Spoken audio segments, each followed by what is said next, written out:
बहुत समय पहले की बात है। मगध राज्य के पास एक छोटा सा गांव था, सुवर्णपुर। यह गांव बाहर से शांत लगता था, लेकिन यहाँ रहने वाले लोगों के दिलों में चिंता और थकान भरी हुई थी। खेत सूखे रहते, मेहनत ज्यादा और फल कम मिलता। उसी गांव में एक युवक रहता था, आर्यन। उम्र कोई 25 वर्ष, आंखों में सपने बहुत बड़े, लेकिन हाथ खाली। आर्यन मेहनत से डरता नहीं था, लेकिन वह यह मानने लगा था कि मेहनत करने से कुछ नहीं बदलता। वह रोज खेत में काम करता, फिर भी गरीबी उसका पीछा नहीं छोड़ती। एक दिन उसने गुस्से में कहा, अगर संघर्ष ही जीवन है तो यह जीवन इतना कठोर क्यों है? उस रात आर्यन बहुत दुखी था। उसने तय कर लिया कि वह यह गांव छोड़ देगा।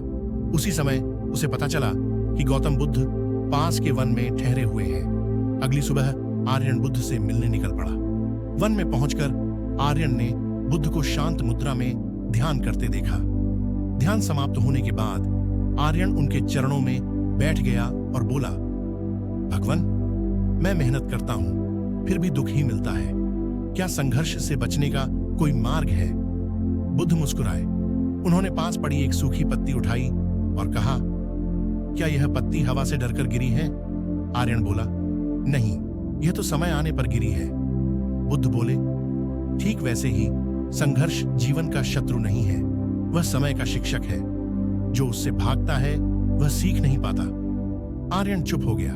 बुद्ध ने कहा, मैं तुम्हें एक कहानी सुनाता हूं। एक बार एक व्यक्ति रोज पहाड़ पर पत्थर तोड़ता था। दिन रात मेहनत करता, लेकिन सफलता नहीं मिलती। एक दिन उसने क्रोध में हथौड़ा फेंक दिया और बोला, मैं हार गया।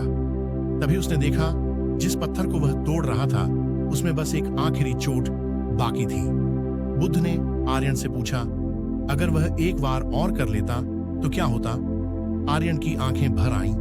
पत्थर टूट जाता भगवान। बुद्ध बोले, अधिकतर लोग जीवन में अंतिम प्रहार से पहले ही हार मान लेते हैं। बुद्ध ने आर्यन को 7 दिन तक अपने साथ रहने को कहा।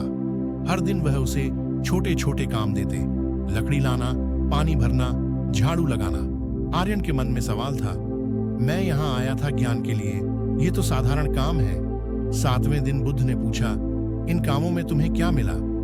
आर्यन बोला, शांति और धैर्य। बुद्ध मुस्कुराए, यही असली साधना है। संघर्ष को बोझ नहीं, अभ्यास समझो।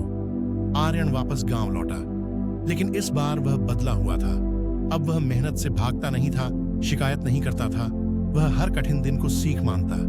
1 साल बाद गांव में भयानक सूखा पड़ा। लोग हार मानने लगे। आर्यन ने सबको इकट्ठा किया और कहा, अगर हम संघर्ष से डर गए तो भूख हमें तोड़ देगी। अगर हम मेहनत करें तो शायद प्रकृति भी दया करे। उसने नए तरीके से खेती शुरू की, कुएं की मरम्मत करवाई, सबको साथ लेकर चला। धीरे धीरे गांव संभलने लगा। कुछ महीनों बाद बुद्ध फिर उस क्षेत्र में आए। उन्होंने देखा सुवर्णपुर अब पहले से अलग था।